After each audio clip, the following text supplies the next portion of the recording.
Antes de entrar en las historias de hoy, quiero tomarme un momento para agradecer al patrocinador de hoy, Zach. Muchas de las historias que cubro comienzan con algo pequeño, como una sensación que ignoras o un detalle que te dices a ti mismo que no es importante. Y, honestamente, eso no es tan diferente de cómo muchos de nosotros tratamos nuestra propia salud, como un dolor extraño o simplemente el estrés mental de saber que probablemente deberías ver a un médico, pero aún así lo pospones. Me di cuenta de que yo hacía lo mismo, diciéndome a mí mismo que me ocuparía de ello mañana. Fue entonces cuando usé ZocDoc, y realmente hizo que todo el proceso fuera indoloro. ZocDoc es un sitio web gratuito que te permite buscar médicos dentro de la red, compararlos por especialidad, ver disponibilidad real de citas y reservar al instante. En muchos casos, puedes conseguir una cita en solo un par de días. Puedes leer reseñas verificadas de pacientes, revisar perfiles de médicos y elegir a alguien con quien te sientas genuinamente cómodo sin no llamadas telefónicas incómodas. Lo que más me gustó fue poder encontrar un médico con disponibilidad al día siguiente y reseñas que mencionaban específicamente que escuchaba y tomaba a los pacientes en serio. Eso importa porque entrar a una cita ya se siente lo suficientemente estresante. Así que, si has estado evitando una visita al médico o simplemente quieres una forma más fácil de encontrar a alguien en quien realmente confíes, entra en ZocDoc.com/nightmare y mira qué hay disponible en tu área. Solo toma unos pocos clics. Fui a acampar solo el invierno pasado con mi perro Rosco y es algo que nunca volveré a hacer. Me había tomado unos días libres del trabajo y quería alejarme de la gente. Cargué mi camioneta con mi equipo y conduje por un sendero largo y estrecho que se adentraba profundamente en un bosque estatal. El camino estaba apenas mantenido, cubierto de nieve compactada y hielo, y no había otros autos en ningún lugar. Después de conducir durante casi una hora, estacioné en un pequeño apartadero que parecía no haber sido usado en mucho tiempo. Desde allí, caminé otros 20 minutos con mi mochila y Rosco hasta que llegué a un pequeño claro rodeado de árboles densos. La nieve era profunda y estaba intacta. No había huellas ni señales de que alguien más hubiera estado allí recientemente. Eso era exactamente lo que quería. Dejé mi mochila, despejé un espacio para la tienda y dejé que Rosco deambulara mientras trabajaba. Él se mantuvo cerca, olfateando la nieve entre los árboles y simplemente saltando y jugando. Armé la tienda. La aseguré bien porque el suelo estaba congelado y acomodé dentro la colchoneta y el saco de dormir apto para invierno. Sabía que iba a ser una noche fría, muy por debajo del punto de congelación. Así que me vestí en capas térmicas base, calcetines gruesos, un forro polar y una chaqueta pesada se quedaron puestos incluso después de terminar el campamento. Una vez que la tienda estuvo lista, reuní madera muerta y construí un pequeño fogón. Encendí un fuego y lo dejé arder hasta que tuvo una llama estable. Cociné la cena sobre él, solo una comida sencilla, y me senté en un tronco a comer mientras Rosco se recostaba cerca del fuego. El bosque estaba silencioso, de esa manera profunda del invierno en la que el sonido parece casi inexistente. Aprendí hace mucho tiempo de mi padre que la nieve en realidad absorbe el sonido. Después de comer, Rosco de repente se levantó y empezó a ladrar hacia los árboles. Al principio no me preocupó. Había ciervos por todas partes y ya les había ladrado antes. Le dije que se calmara, y después de un minuto lo hizo. Volviendo ahí a sentarse, miré la hora y decidí quedarme un poco más junto al fuego antes de irme a dormir. Siempre llevaba una pistola cuando acampaba en lugares remotos, y estaba enfundada a mi costado como siempre. Me sentía bien en ese momento. Unos 20 minutos después, Rosco empezó a ladrar de nuevo, esta vez más fuerte. Entonces lo escuché yo también. Pasos moviéndose sobre la nieve en algún lugar del bosque. Me puse de pie y escuché. Los pasos se detuvieron. Luego comenzaron otra vez. Rosco pasó de ladrar a gruñir, y luego de repente se quedó en silencio. Se quedó mirando fijamente hacia los árboles. Fue entonces cuando me sentí inquieto. Seguí su mirada y vi una silueta en el borde de la línea de árboles. Alguien estaba de pie allí, medio oculto en la oscuridad, apenas iluminado por el fuego. Grité diciendo que me había asustado y le dije a Rosco que todo estaba bien. La figura no se movió al principio. Luego dio un pequeño paso adelante, lo suficiente para que pudiera ver que era un hombre. Preguntó qué estaba haciendo allí, tan adentro del bosque. Su tono no era amistoso. Le dije que solo estaba saliendo a la naturaleza con mi perro. No respondió de inmediato. Simplemente se quedó allí mirándome. Podía sentir que la situación estaba tomando un mal rumbo. Le dije con calma que estaba armado. El hombre se rió ligeramente y dijo algo sobre que lo estaba amenazando en lugar de invitarlo a unirse, y preguntó dónde estaba mi hospitalidad. Luego se dio la vuelta y caminó de regreso hacia la oscuridad, con sus pasos desvaneciéndose en el bosque. Me quedé allí parado durante mucho tiempo después de eso, mirando los árboles. Rosco se quedó cerca de mí. No me gustó nada de la situación, pero eventualmente me dije a mí mismo que ya se había ido. Apagué el fuego con cuidado, arrojando nieve sobre él y removiendo las cenizas hasta que no quedó nada que pudiera brillar. No quería que la luz llamara la atención. Me metí en la tienda y la sellé por completo. Dentro. Hice todo lo posible por mantenerme caliente. Coloqué la colchoneta para evitar que el suelo frío drenara el calor de mi cuerpo. Me quedé completamente vestido. Me puse un gorro de lana y ajusté bien el saco de dormir alrededor de mis hombros. Mantuve un calentador de manos cerca de mi torso y otro cerca de los pies. Rosco se acurrucó a mi lado, y el calor de su cuerpo ayudó más que cualquier otra cosa. Me quedé allí acostado escuchando el bosque, o más bien, el silencio extremo. Después de un rato, Rosco empezó a gruñir de nuevo. Entonces escuché a qué le estaba gruñendo. Pasos en la nieve. Se detuvieron y Rosco se calmó, pero sus orejas seguían erguidas. Luego los pasos comenzaron otra vez, esta vez más cerca y más lentos que antes. Llegaron justo hasta la tienda y se detuvieron. Rosco comenzó a aullar con fuerza. Le susurré que se detuviera, aterrorizado de llamar la atención. Cuando se detuvo, volvió a gruñir. Quienquiera que fuera, simplemente se quedó parado afuera de la tienda. Podía escuchar movimientos sutiles, como el cambio de peso sobre la nieve. Ahora tenía el arma en la mano, pero no quería hacer amenazas. No quería verme obligado a cumplirlas. Nunca he disparado a nadie, y no creo que tenga dentro de mí la capacidad de matar a alguien, ni siquiera en defensa propia. Finalmente, no pude soportarlo más. Monté el arma y dije claramente que tenía una pistola y que quienquiera que estuviera allí tenía que irse ahora mismo.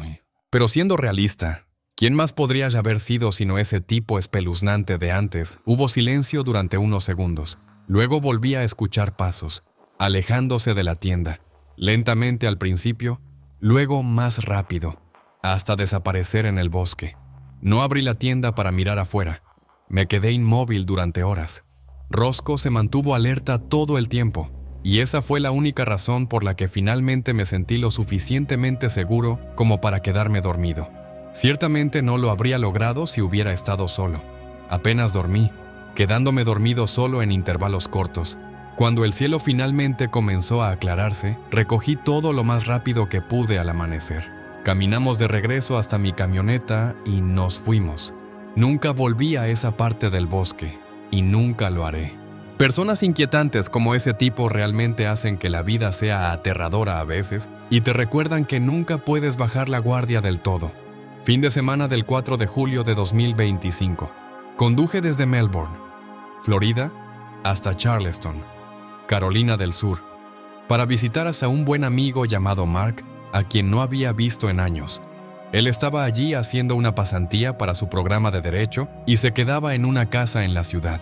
Yo estaba de visita por el fin de semana y pasaba la noche abajo en un sofá junto a unas ventanas. Después de un viaje tranquilo, llegué a Charleston y jugamos pickleball antes de que anocheciera. Cuando cayó la noche, regresé abajo al sofá junto hacia las ventanas que daban a otro edificio de apartamentos y a un pequeño laberinto de callejones con una casa abandonada al otro lado de la calle. Al día siguiente, después de jugar más pickleball por la mañana y pasar el rato, fuimos al mercado principal de Charleston. Caminamos por allí y eventualmente salimos cerca de los muelles junto al agua. Fue entonces cuando lo vimos. Un hombre con un traje de boda caminaba arrastrando los pies por la carretera cerca del agua. Llevaba una pajarita impecable y zapatos de vestir limpios, y su traje parecía recién planchado. Tenía el cabello negro rizado y largo y una tez bronceada. El mercado detrás de nosotros era ruidoso y estaba lleno de gente. Sin embargo, este hombre se movía solo al otro lado de la calle con un movimiento lento y desconectado. No nos notó y parecía estar en su propio mundo. Si hubiéramos cruzado la calle, habríamos caminado directamente hacia él. Instintivamente, quise evitarlo. Tomé a Mark del brazo y le dije que no cruzáramos. Caminamos hacia la derecha, más adentro de la ciudad, y aceleramos el paso. Él se movía lentamente, así que creamos distancia con facilidad. Le dije a Mark que era extraño y que el tipo no parecía una persona sin hogar. Su ropa estaba demasiado limpia, demasiado impecable. Algo en él se sentía mal. Mark estuvo de acuerdo. Seguimos caminando por un rato, unas cuantas calles más adelante, en otra zona concurrida de Charleston. Miramos hacia una tienda y lo vimos de nuevo. El mismo hombre con el mismo movimiento arrastrado. Estaba lejos, en diagonal respecto a nosotros, moviéndose al mismo ritmo lento. De alguna manera, nos alcanzó. Aunque no había una forma clara de que hubiera llegado hasta allí sin que lo viéramos, se lo señalé a Mark y ambos nos quedamos mirando. No tenía sentido. Estaba en una parte completamente diferente de la ciudad, pero moviéndose exactamente de la misma manera. Lo dejamos pasar y seguimos explorando Charleston. Al día siguiente fue el 4 de julio, y esa noche vimos los fuegos artificiales en una isla y a unos 20 minutos de la ciudad. Para entonces, habíamos olvidado en su mayoría al hombre del traje. Asumimos que solo era alguien extraño vagando por ahí. Pero algo en él había encendido alarmas. Se sentía fuera de lugar, incorrecto. Esa noche, decidimos ir hacia un tour de fantasmas, algo que ya habíamos planeado antes del viaje. Era mi última noche en Charleston, el 5 de julio, y la ciudad estaba abarrotada. Era un sábado por la noche muy concurrido, con multitudes por todas partes, luces saliendo de los restaurantes y esa atmósfera histórica que Charleston tiene después del anochecer. Terminamos el tour de fantasmas y caminamos por la zona principal de la ciudad llena de restaurantes y vida nocturna. La calle estaba llena de gente y una ola particular de personas se movía hacia nosotros bastante rápido. Cuando este grupo se acercó, tanto Mark como yo notamos algo exactamente al mismo tiempo. Era él, el mismo hombre con el mismo traje de boda, la misma pajarita y el mismo cabello negro rizado, arrastrándose en medio de la multitud como si lo hubieran colocado allí. Destacaba de inmediato. Su forma de moverse era completamente diferente hasta la de todos los demás. No se mezclaba. Nadie a su alrededor parecía notarlo. 2 personas caminaban justo a su lado y él pasó entre ellas sin que ninguna reaccionara. Mantenía el mismo paso lento e inquietante mientras toda la multitud se movía con normalidad a su alrededor. Nos miró por una fracción de segundo y luego continuó avanzando. Era como si estuviera atado al movimiento de la multitud sin ser realmente parte de ella. Mark y yo nos miramos en shock. No tenía sentido. No pertenecía allí. Y algo en los dos lo reconoció de inmediato. Lo observamos avanzar por la calle hasta que la multitud se dispersó. Cuando eso ocurrió, lo vimos claramente, todavía arrastrándose, todavía moviéndose a ese mismo ritmo antinatural, desapareciendo en una calle lateral más oscura hasta que dobló una esquina. Permanecimos en silencio, sin entrar en pánico, pero profundamente inquietos. El mismo hombre con el mismo traje apareciendo múltiples veces en distintas partes de la ciudad, siempre arrastrándose, siempre fuera de lugar. Ambos sabíamos que algo no estaba bien. Más tarde esa noche, regresamos a la casa. Mark subió a su habitación y yo bajé a dormir. Cerré las persianas e intenté tranquilizarme. En algún momento en medio de la noche, me desperté por un golpecito en la ventana. Me quedé paralizado. Después de unos momentos, me obligué a mirar. Levanté un poco la persiana y miré hacia el callejón. Al fondo, vi la espalda de un hombre girando la esquina. Era él otra vez. Se perdió de vista, pero justo antes de desaparecer, miró de vuelta hacia la ventana. Se lo conté a Mark a la mañana siguiente. Le expliqué lo que vi, e incluso él admitió que toda la experiencia había sido perturbadora. No cree en nada paranormal y es extremadamente lógico y centrado. Pero incluso él quedó afectado. En cuanto a mí, soy más sensible espiritualmente y esta experiencia se quedó conmigo. Y sé que también se quedó con Mark meses después. Nunca olvidaremos ese fin de semana. El hombre del traje se sentía real e irreal al mismo tiempo. Algo en todo eso estaba mal. Conduje de regreso a Florida el 6 de julio, y la imagen de él doblando esa esquina se ha quedado conmigo desde entonces. Nunca pensé que sería el tipo de persona que revisa 2 veces las cerraduras de las puertas o memoriza los sonidos de sus propios pisos. Pero eso cambió después de una semana el invierno pasado. Vivo solo en una casa pequeña que compré hace unos años, y mi rutina ha sido aburrida y predecible. Trabajo desde casa, pido comestibles. Voy al gimnasio tarde en la noche y casi no hablo con mis vecinos. Esa rutina es la razón por la que me tomó más tiempo del que debería haberme dado cuenta de que algo estaba mal. Todo comenzó con un ruido que escuché alrededor de las 2:30 de la madrugada un martes. Estaba medio dormido en el sofá con la televisión aún encendida a bajo volumen cuando escuché lo que sonó como un golpe suave cerca de la parte trasera de la casa. No fue lo suficientemente fuerte como para asustarme, y mi primer pensamiento fue que algo se había caído en la cocina o que tal vez la casa se había asentado. Todos escuchamos sonidos así en una casa o apartamento de vez en cuando, ¿verdad? Silencié el televisor para poder escuchar. No pasó nada más. Revisé la puerta trasera, me aseguré de que estuviera cerrada con llave y me fui a la cama. A la mañana siguiente, noté que la puerta trasera se sentía diferente cuando la abrí. El cerrojo todavía funcionaba, pero la manija se sentía floja, como si la hubieran girado con demasiada fuerza. Hice una nota mental para arreglarlo más tarde. Esa noche, fui al gimnasio alrededor de las 11 de la noche como suelo hacerlo. Como dato aparte, me gusta el gimnasio vacío, y regresé alrededor de la medianoche o las 12:30. Cuando entré en mi entrada, noté que la luz del porche estaba apagada, cuando yo siempre la dejo encendida. Me quedé sentado en el coche unos segundos intentando recordar si la había apagado antes. Luego me convencí de que probablemente sí. Dentro, todo se veía normal. Caminé por cada habitación haciendo un pequeño análisis inocente antes de irme a dormir. Algo que nunca había hecho antes. El jueves por la mañana, me desperté con la alarma y noté que mi teléfono estaba al 12% de batería. Siempre lo cargo durante la noche y recordaba claramente haberlo enchufado. El cable seguía conectado a mi teléfono, pero el cargador ya no estaba conectado al enchufe. Raro.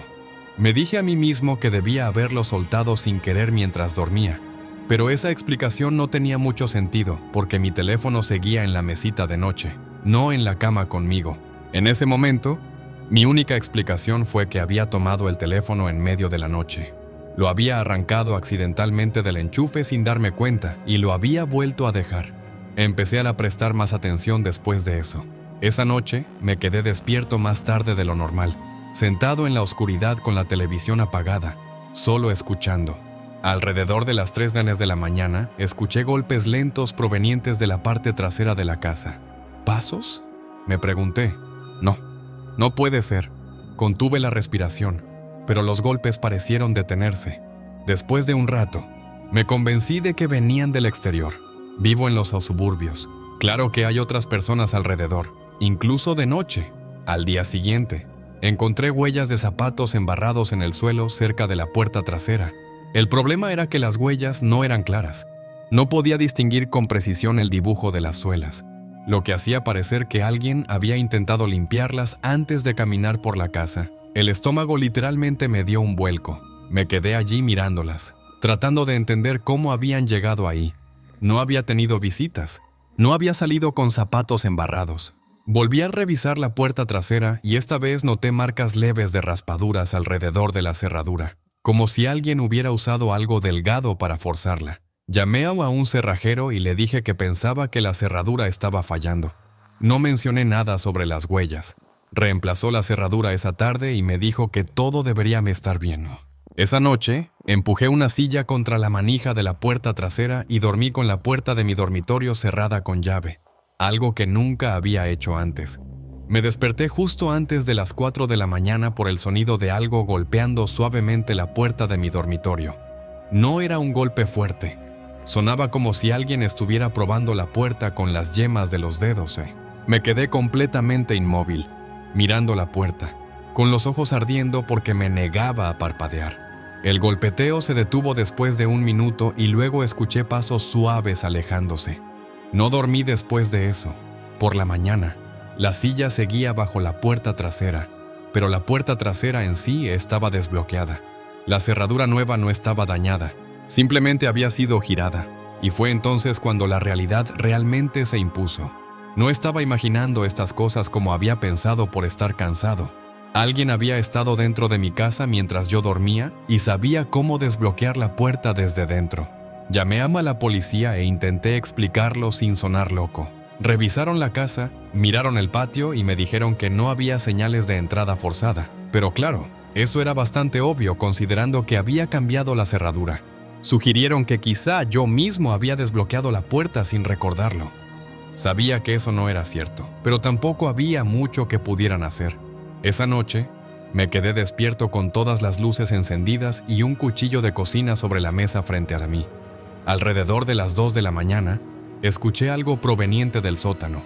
La puerta del sótano, que estaba justo afuera de la cocina, estaba entreabierta. Sentí una sensación abrumadora de terror recorrerme el cuerpo. Me quedé mirando por el pasillo hacia la puerta del sótano entreabierta. Caminé hasta ella. Miré hacia abajo por la pequeña abertura que dejaba la puerta, y juro que no fue mi imaginación. Vi, ya fuera al pie de las escaleras o quizá en uno de los escalones inferiores, la silueta de alguien de pie allí. No sé si estaba mirando hacia allá arriba o no. Cuando me di cuenta de lo que estaba viendo, cerré la puerta de golpe y salí corriendo hacia mi coche. Me senté en el coche mientras volvía a llamar al 911. Después de que la policía llegó por segunda vez, entraron a la casa mientras yo esperaba dentro de uno de sus vehículos. Lo sacaron de la casa esposado unos minutos después. Estaba descalzo y llevaba ropa oscura que parecía haber sido usada para dormir. No me miró ni una sola vez. Creo que ni siquiera se dio cuenta de que yo estaba en el asiento trasero del coche. Lo metieron en la parte trasera del otro vehículo y cerraron la puerta.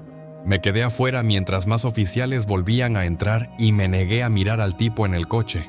De hecho, estaba temblando incluso mientras hablaba con los oficiales. Tartamudeaba por el shock. Les tomó más tiempo del que esperaba terminar el resto de la inspección. Cuando uno de los oficiales finalmente salió, me preguntó cuánto tiempo llevaba viviendo allí. Le dije que unos años. Asintió y anotó algo. Me preguntó a qué hora solía ir al gimnasio y qué noches. Se lo dije. Miró de nuevo hacia la casa y me dijo que habían encontrado envoltorios de comida y botellas de agua detrás del horno en el sótano, junto con un cargador de teléfono enchufado a un tomacorriente allí abajo. Dijo que parecía que alguien había estado durmiendo sobre el concreto usando aislamiento viejo como acolchado. El hombre no había dicho ni una sola palabra a los oficiales. El agente principal con el que hablaba me explicó los cargos probables que el hombre enfrentaría, aunque al final todo dependería del fiscal del distrito. Finalmente, me dijeron que podía volver a entrar a la casa, días después, mientras revisaba el carrete de mi cámara para enviarle algo a un amigo. Encontré una imagen muy perturbadora. Al principio, tuve que procesar cómo podía haberse tomado una foto así. Era una foto mía durmiendo en mi cama, tomada a las 3:11 de la madrugada. Era la misma noche en la que me desperté por la mañana con el teléfono desenchufado del tomacorriente. La pesadilla se volvió real una vez más. Contacté a la unidad indicada en el informe del incidente y me pidieron que fuera para transferir digitalmente la foto como evidencia suplementaria. Me dijeron que con esa foto probablemente enfrentaría cargos adicionales, como acoso o incluso ser registrado como delincuente sexual de por vida. Todo eso sonaba bien de escuchar. Sin embargo, no me salva del trauma con el que tendré que vivir para siempre al pensar en esto. Nunca más en mi vida podré bajar solo a un sótano de noche.